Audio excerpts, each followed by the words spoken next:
Ashang Kashar की Mathakta action lawkhakani hairibasi Ashang Kasharna kari akaiba kayamuk yamna lan thabak torbugi no haibadu khangminasi Ashang Kashar की Mathakta tangkul nagalongna action lawkhalagani Paujel News Service to Fongdorpigi matungina State ki Tourism Department ki meeting makhada Indigenous Peoples Forum Manipur na sinduna Kamjom District ki Pungyar Subdivision ki manung chanba Sadong Village da Manipur United by Biodiversity haiba theme da pangthokiba Ahanba Cultural Festival adu ayaba yaudana Ashang Kasharna maning tamna sinkibani thawong adu taraina lawde amadi mahaki mathakta akanba action lawkhatkani haina tangkul nagalong TNL gi Secretary Mayol Singh ahumna khudek piduna thadrokpa cherolaman hairi Manipur gi irang asi purub ani gi marakta thokpani terrorism amadi dharma ga mari leinade CM sindolaga kari reaction lakani haibadusu kanthadaba yade Amit Saha Kanglipang Mera News Service to Fongdorpagi matungina Manipur da tholiba thatra mapal lom susilaglaba Kanglup ani gi sathiraba lanasi Bharat lengakna loisinna bonabagi mahutta namthak ki puari ga sangdam naduna Lan loisinba matam sangkhigani haibada natana lan asi illegal immigrant sing amadi narco terrorist sing na thokanba irang ni haina phongdok loraga hogjingna ethnic class ni haina Union Home Minister Amit Shah na on duna ngangba horakle Manipur da thogliba lan asi phurup ani gi marakta thokpani masida terrorism amadi dharma ga mari leinade haina Union Home Minister na phongdokre wafam asi ngarang agenda Ashtak 2024 haiba program amada India Today ki journalist Rahul Kanwal na lawba interview aduda Home Minister Amit Sahabu Sardar Patel ga sangdam nakibaga loinana mahak yamna sakti leiba Home Minister ni haina singthaki adumakpu numit chatruk ni hena chatharakliba Manipur gi lan asi laksinba karigi ngamdribano haina hangkiba wahangi paukumda Union Home Minister Amit Shah na paukum pikibadi Manipur da thogliba irang asi ethnic class ni Mamang thakta phurup ani gi marakta thokhiba irang sing dasu waroisin purakpada matam sangna changi sahi ahum dagi hena changkhiba ngaktani adubu hogjik Manipur da thogliba irang asi mahausa gi phibam da hanjinba horakle adubu Manipur da thogliba irang asi opposition gi kangbuna parliament ta phutoktuna ka hena irang honnaba maram amu hele haina su phongdoki Manipur da thogliba kanglup ani gi sathiba lan asi Manipur gi chief minister asi sindoklabadi Kanglup ani gi marakta tang taba ama porakpa ngamgani haina miyamna hainari aduga karigidamakta Bharat lengakna chief minister sindoktana thamlibasi karigino haina hangkiba wahangi paukumda Union Home Minister Amit Shah na phongdokhibadi chief minister sinba haibasidi party gi oiba warepni chief minister sindoklaga madugi kari reaction lakani haibasu khanthadaba yade chief minister Biren sindoklaga irang asi nemtharakani haibagi thajaba leite adumakpu Bharat lengakna muknariba kanglup animakka wari sanaduna tungkoiba waroisin ama puraknaba yamna kanna honari sungsoi soidana waroisin purakpa ngamgani haibagi thajaba lei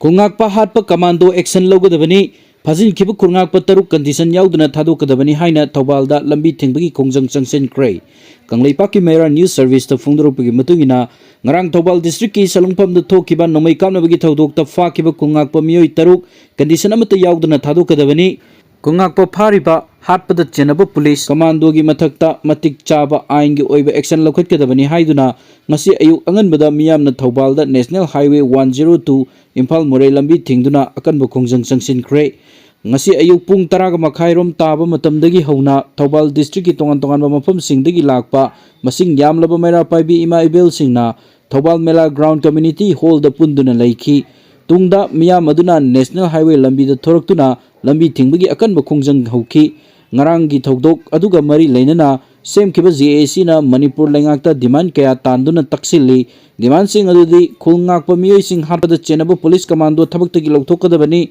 police na phakiba khulngakpa taruk pung 12 gi manungda condition amata yauduna thadokadabani haina taksilli loinana JAC gi demand sing phangdriba fawba laikhidraba khulngakpagi thawai yaudaba hakchang loksiloi haiki amoromda waithau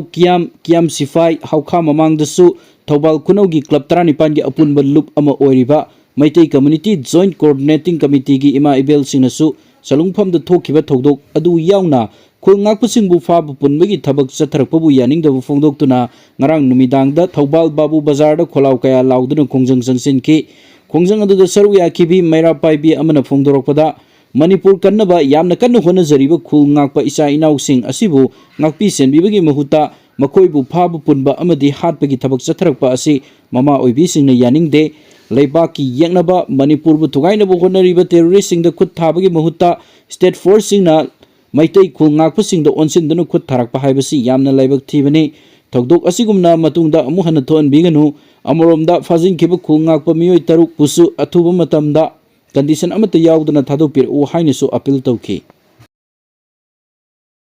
kadang banda laikhidraba athauba mari gi ningsing khubam minister dingona maikum hangdokre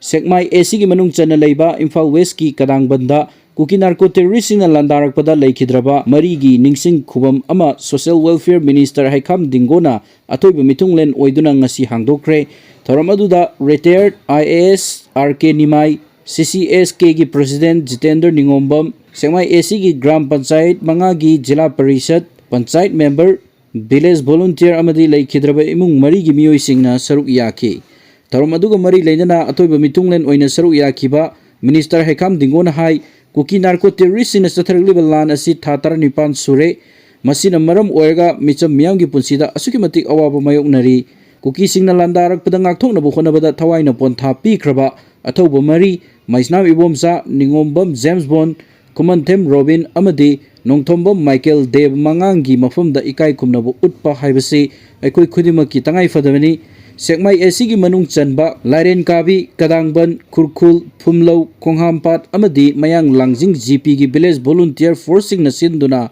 laikhidraba mari gi khubam asi saduna maikum hangdokpa asina lamdam asigi miyamna tung koina makhoi bu ningsingnaba amadi ikai khumnaba utnaba mafam pire misimina asok apan amadi yum kai yauna lantum kaya amasu amang ata thoan khrabani hojiksu state force central force kaloinana village volunteer singna cool sing asi ngakli lengak asina su athuba matamda irang asi loisinabu honari haina minister na phongdoki relief camp ta leiban nupa ama laikhidre kanglei paki mera news service tigi lokat charaga Manipur da thokliba kanglup ani gi lan asina maram oiduna hojik Nambol police station gi manung channa utlau sajo leikai da hangba prefabricated house da sangjafam loduna leiribi miyoi ama laikannaba ngamdana laikhidraba miyoi adigi maming ahong sangbam inau bi singha sahi yangkai mari apokpa laikhidraba a keba singha kawi Bisnupur district ki manung chanba torbung bangla dagi ni miyoi asi ngarang numidang pung 13 rom tabada masagi anaba amana maram oiraga community health center Nambol da pukhatuna laikan narba matung laikan naba ngamdana laikhidabani hairi mahakna laikhidabada ngasi utlau sajo laikai da hangba prefabricated house da leiriba miyamna laikhidabagi mafamda aroiba ikai khumnaba utkre